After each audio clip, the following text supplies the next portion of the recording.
she's a robot. She's a robotist actually. They're doing the production of robots. Now, before she graduated from the university, she was getting a master's degree. The professor just came out one day and organized a project work for them. He said, I need you people to design a robot in the form of a hand. So, and she was the only female in the class at then. So everybody sat down and most of them began to brainstorm what to do. So the idea to meet her peers were coming from the directions we were coming from. The ideas were great. They were cool. Like there was nothing wrong with it, but this girl didn't like the idea actually. So she actually brought the idea like, okay, why don't let's just design this robot in the form of a human hand. And they started laughing at it. They said, how can a robot have a feature of the human brain? How can it possibly be connected to the human brain? It's not possible. So they just showed me the ideas and she left it. And when she was going home, she was just looking at my hand and she began to wonder, why is this thing so very small, but very dexterous, very powerful, can grab things easily, is connected to the brain. When it wants to flex, the brain will send signal that, hey, you need to flex. When it wants to make a fix, the brain sends signal that you need to make a fix. So what Yogi did was to enlarge the horizon. So she swayed from the path of engineering to become a medical student. And she decided to read anatomy, she decided to read physiology of the human hand, and she decided to read neuroscience. Now, after her research, she realized something that she could actually make the robot look like a human hand. So it was time for them to submit their coursework. We drew closer to the professor and told him, you know, I'm not ready, but the thing that I want to do is mind blowing. So you just give me some time.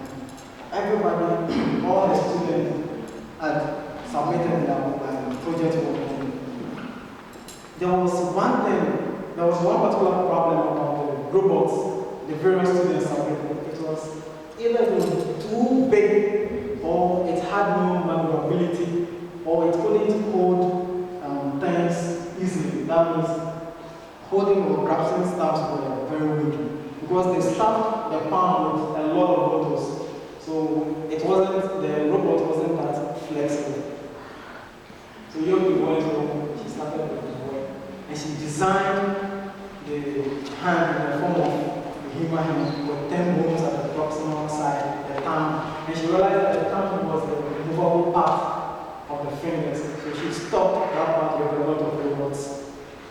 Showed nerves in the form of the nerves, the arteries with wires indicating blue, yellow, the colors of the arteries and the veins and the nerves. So when she finished, she realized that she was able to achieve that which her friends couldn't achieve. She realized that a robot was very, very flexible and had a powerful grasping to staffs. It could grab staff very easily. And it was very, very long. That's what she achieved. And when she submitted the project to the professor, he said, just look at it. Did you do this thing by yourself? I said, yes. How did you do it? Because I taught you that which none of the students did. And she's now standing on the point none of my friends could stand. And today, when we're talking about engineering that is related to prosthetic hands, you can never get Yogi out. Because she did something which was mind-blowing. And those who amputated hands can actually use this prosthetic hand because it has some connection with the brain. So the truth of the matter is a little bit of sacrifice in your flow will take you to places where you never dreamt of. Widening your scope simply means sitting down and going extra mile. Sitting down to study more, sitting down to imagine more, sitting down to do whatever it takes to make it. And the truth of the matter is, if you suffer today, you enjoy tomorrow. teacher always if you brainstorm your head today and you stress and you make your brain sweat, your brain tomorrow will be sweet. Because you did that with him and her friends with you, she stood at a peak that they themselves can't stand. So if you do what your friends are not doing today, tomorrow you stand at a point that you can't stand. Alright, my next point is we need a mentor. You need a mentor. Virtually the great men heard of, read, conceived, perceived, exaggerated, they all had mentors. They are not gods. They all have mentors. Now, let me tell you something. We all know Benjamin Castle. This great man, people look at him and they feel like this man is just too much. He doesn't have mentor. He had his mentor was his mom. Wonder what would have happened if his mom never came to him and said, Benjamin, you need to read 2 books every week and submit a written report. Wonder what would have happened if Leonardo didn't have somebody to force him to study another book. He wouldn't have discovered his flying, he wouldn't have discovered the human brain, he wouldn't have discovered the bones and everything that we use in anatomy today. Wonder what would have happened if Benjamin Franklin's mom never came to him and said, Benjamin, you need to study. Don't be a figure like that. You can still be there.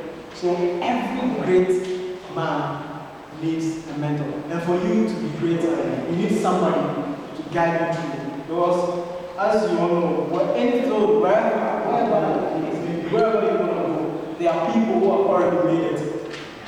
And Robert Schuller said something. He said, if I stand tall, it's not as though I'm better than my peers, but because I'm standing on the shoulders of those who have already made it.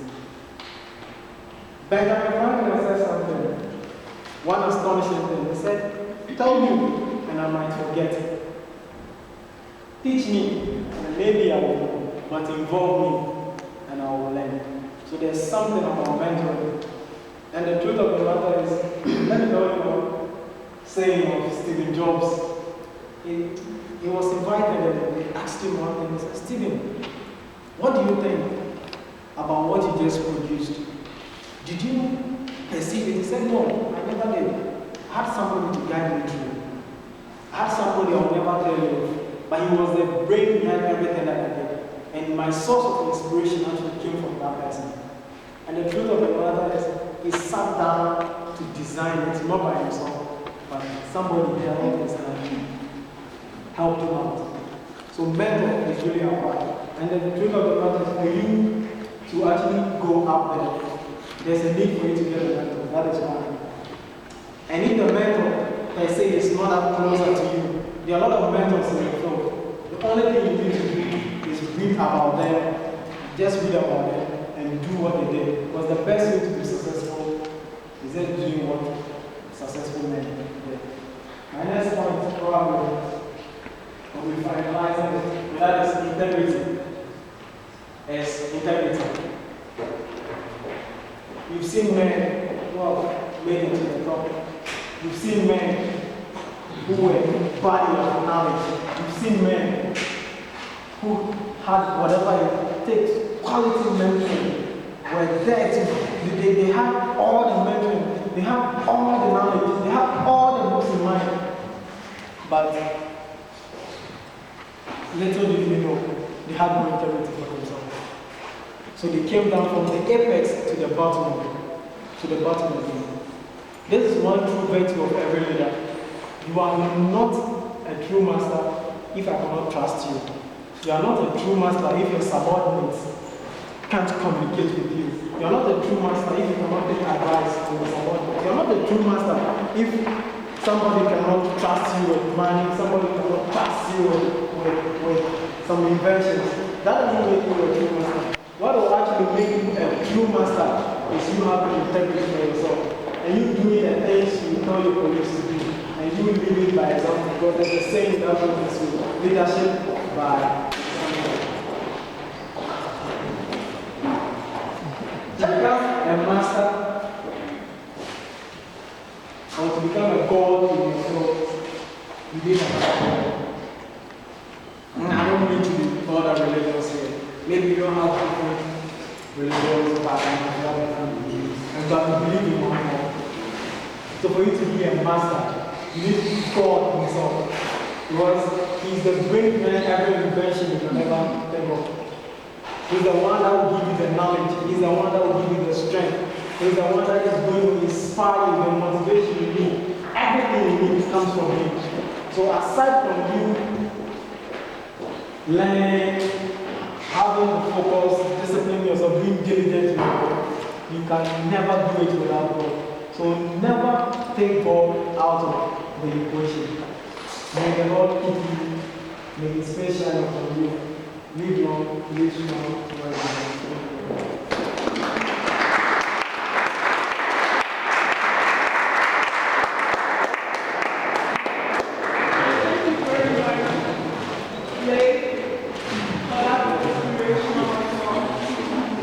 Okay, next on the list, we call upon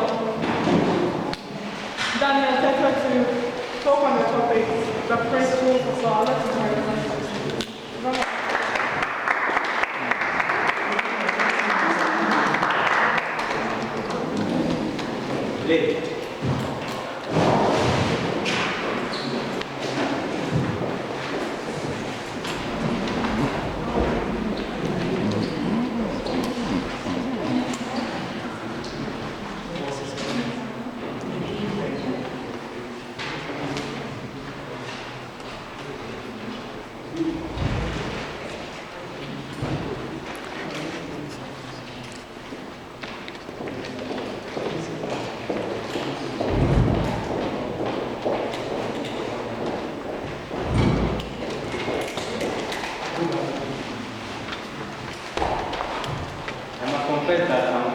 I feel very much honest and standing here to talk to you on this particular topic, the principles of power.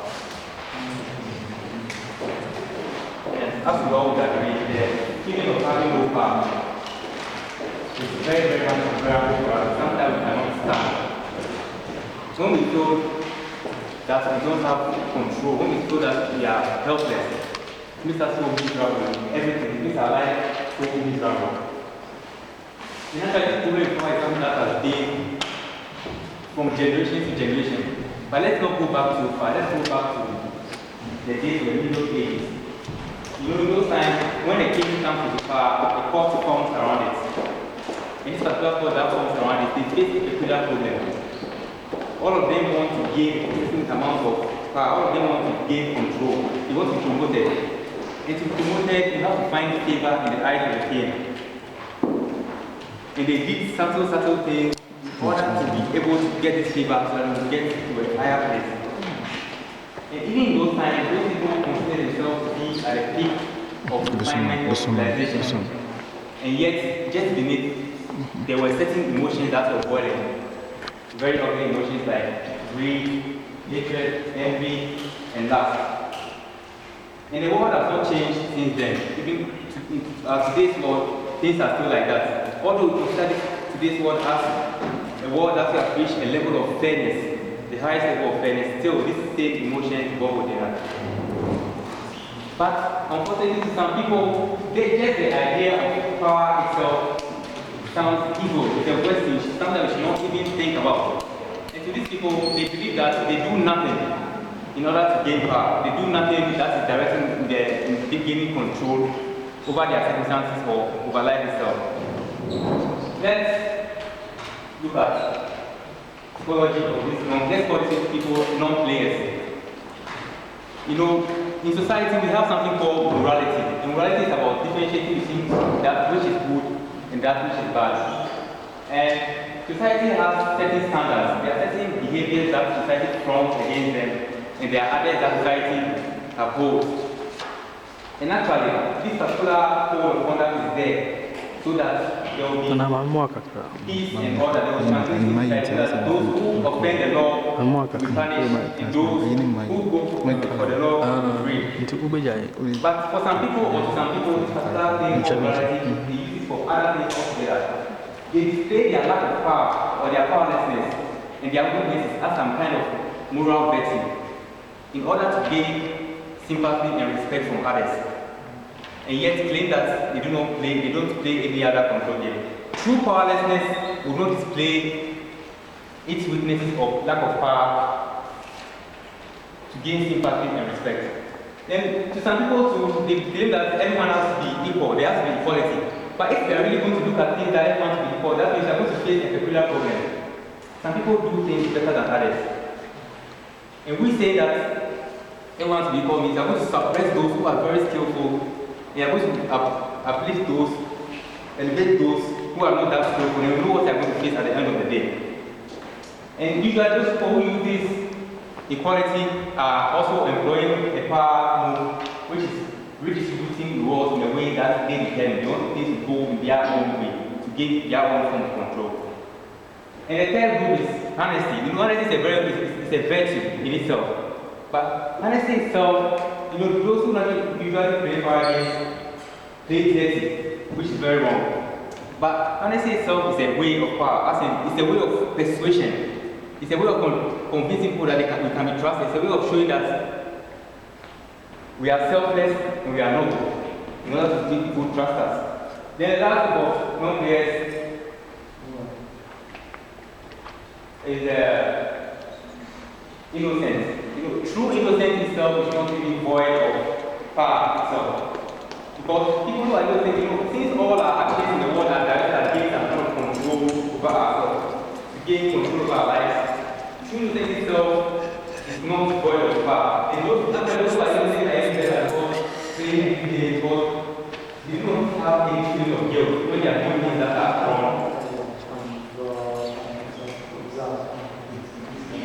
So, you realize that we cannot actually run away from gaining control. We cannot really run away from the rule of power.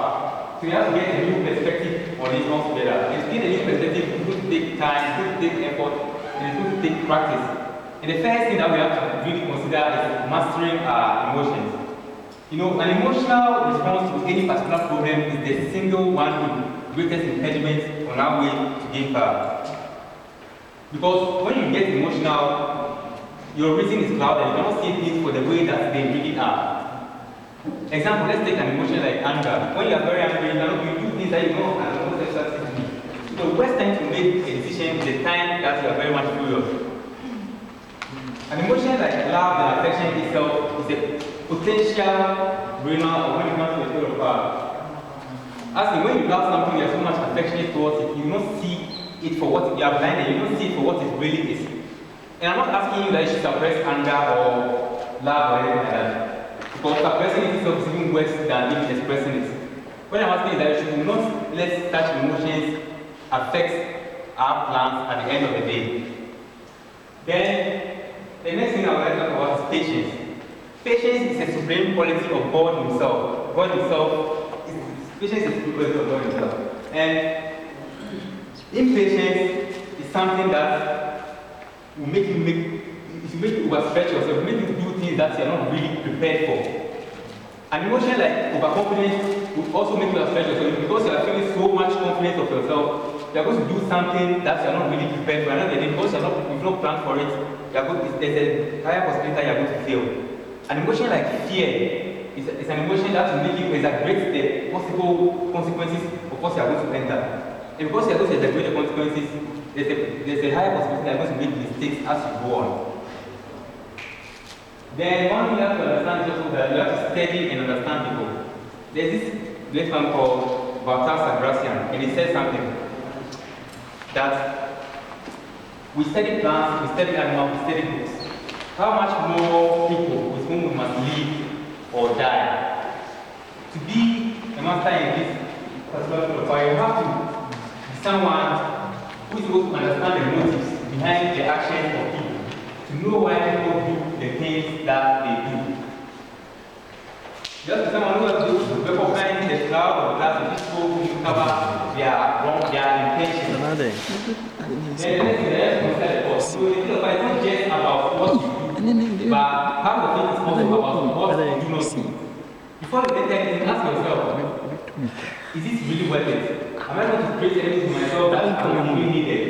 Do I have enough time to do this thing? Am I doing it at the right time? Do you have enough resources to enter this particular thing that I want to do? All these things can be taken into account before you mention anything at all. Let's move on. So, we are not going to move, but we have to see the approach or the way we are going to go about things. As we mention the principles one after the other. When we mention the principle, we are going to, it's about certain actions in our part are going to lead us towards power, and other actions are going to decrease our power completely. So the principle is going to be that we are going to talk about stories, certain stories of people who have been in the past, people in the past. We are going to look at their actions, the things that they did that increase their power, and some of the things that they did that increase their power. And we are going to examine those stories, and based on that, take those on it. The first one, principle is do not outshine your master. As we are, all of us will be entering various fields. And inevitably, when you enter the field, you are not going to be the one at the top. There's going to be someone above you. And as human beings, we try to impress the particular person who is above you so that we will find favor in the person's eyes. But in our attempt to impress, sometimes we go beyond the line, if we bound our talents too much to the extent that the person starts feeling fear and insecurity instead of being impressed. And if that's the case, all of us have insecurities. And if you make your master or the person above you insecure, he's going to punish you at the end of the day. He will give an excuse and maybe replace you or stop giving you favors that you actually deserve because you're making that is carrying insecurity and fear within the person. This was a story of one man who was a French finance minister. His name was Nicolas Fouquet. He was a very good finance minister. He was managing the accounts or the finances of France very, very well. Excellently. So, when the Prime Minister of France died, they called the King of France, who was King Louis XIV, to make him the next Prime Minister. But to his shock, the King abolished the position of Prime Minister altogether. So Fouquet realized that maybe they have started losing favor in the eyes of the King. So he said, okay, so I'm going to organize a big party. And make it so nice that the King will come and I'm going to gain impress the King with my party. So he organized a very big party, and the party started with a 7-course meal. And not to be 7-course meal, four of them were meals that had never been tasted. They were new meals altogether. And 3 of them were from foreign lands. And they were opened by new music and wonderful, beautiful music. Then after that, he personally accompanied the king through his garden, the garden around his house, showing him around and the way he arranged so beautifully. And he also showed that there was a display of fireworks and there was a play which was written by the greatest playwright in those times. So his name was Molière. And Molière himself really was part of the actors in the play. At the end of the day, everyone was so impressed with Fouquet that he has been able to organize the best party that France has ever seen. But unfortunately, the next day, Fouquet was arrested by the king's musketeers in those times. He was taken to prison. He was charged on charges that he was embezzling state funds. And the truth was that the king knew about all the money that Fouquet was, because it was politics, you know the way politicians deal with their things. And then he stayed in the prison for 20 years, and he died. So let's look at this story and see what actually happened. So Fouquet, when he was doing that party, he was doing all those wonderful things. In his mind, he was impressing the king. To him, he was trying to show the king that he had connection. He had invited wonderful people or great people in those times. He wanted to show the king that he had faith, he was very inventive and all that. But the king didn't see that, but the king was seeing as if those around were being charmed by Fouquet more than he, the king himself. His finance minister surpassed him. So he was feeling insecure. And in order to release that emotion, he gave himself an excuse that Fouquet was investing funds when he knew about all the money that Fouquet was taking. Let's learn from Fouquet and know about the who to go about. Let's start the story of Galileo too. Galileo was a man, Galileo is a popular man. He was the inventor, he was the discoverer of some of the planets. And in those times, the inventors were not that rich, so they relied on people who were from richer families, like the royals, to sponsor them or to fund them. And usually what they did was this. Example, when Galileo invented this new kind of compass. He dedicated the compass to the king in those times, of Italy in those times. His name was Cosimo II. And he wrote a book on the compass and dedicated it to one of the dukes. And actually, when he did that, what he thought was that they gave him gifts and they gave him students for him to teach. But that was all what he wanted. He wanted the money. So he realized that the thing, what he was doing wasn't working. So the next time, when he was able to discover Jupiter, in those times, Jupiter was a symbol of the Cosimo family. He associated Jupiter with the Cosimo family. He said that Jupiter is being revolved around by 4 moons. And these 4 moons, he refers to them as Cosimo II, who was the king at that time, and his 3 brothers. And he said Jupiter itself was their father, who was the founder of the dynasty. So he said these 4 people, that's Cosimo II and his 3 brothers, were revolving around their father. So it's as if the celestial bodies themselves have been able to, like, they are in agreement with the ascension of the Cosimo family into power. So this particular thing that Galileo brought about made the Cosimo family very popular. It gave them a very good reputation. So after he did that, a few months later, he was made the 4th philosopher of the royal family of Cosimo. So let's examine the story. Actually, anyone who produces a work faces a problem. It's as if the one who actually wrote the work, the one who wrote about the work, is more intelligent, and he is just a producer of money, he's just someone who makes money. And being such a position is very, very much uncomfortable for people. It's as if they are not that much intelligent. They are just sponsoring people who are intelligent. So what Galileo was doing was that he was inspiring insecurity in those people who were sponsoring him. And they just would be like, oh, we appreciate, but they would not really appreciate because they thought that Galileo was more intelligent, they were just users of money. But when Galileo was able to be someone who was able to raise their standards, instead of outshining the master, he made the master outshine everyone else. He made the master the sun around which all other planets move around. And by that, he was able to gain a position. Okay, you have to understand something that each and every one of us have insecurities. And when you start to show yourself to the world, show your skills, your talents, naturally you are going to inspire envy in people. And the truth is that you cannot try to stop envy in everyone. You cannot feel your time trying to make everybody not feel envy against you. But there's one person that cannot risk making envious of you, and that's your master, the person above you. Because that person has a lot of power over you. He's able to determine a lot of things the way you go. However, you will get the experience you get. One thing to understand is this, like Galileo, or like what Fouquet did. Fouquet did something that went against him at the end of the day. He did something that he think he was trying to do something that would raise him up, actually brought him down.